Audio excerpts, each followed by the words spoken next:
Okay, so I'm here with Ben Anderson-Nathe, and he is the cluster coordinator for Families and Society. That's right.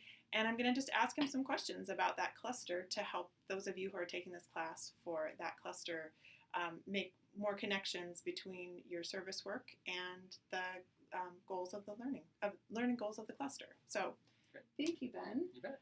So the first question is, what should somebody who's taken Families and Society courses know or be able to do after having taken those courses?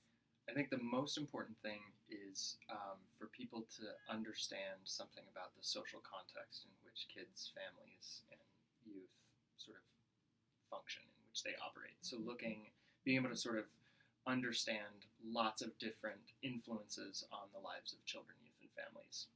That might be social policy, that might be examples of institutions like schools and social service organizations that people come in contact with. And that might also be sort of a historical perspective. How have families changed? How have families evolved? How have the ideas of childhood changed? We now have an idea of childhood being a period of innocence. 150 years ago, childhood was a period of productivity. And so how did those sorts of things shift and change over time?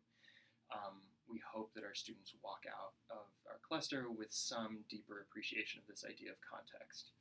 And then the second, and I know we're going to get to this in a little bit, I think the second biggest contribution or change that we want to see for students as they go through the cluster is being able to recognize the ways in which our social environment is not set up to help families in general, to understand systems and structures of marginalization and oppression, those that confer advantage and those that confer disadvantage, and to be able to sort of start taking on the role of a change agent in order to make the world as it is closer to the world that it could be.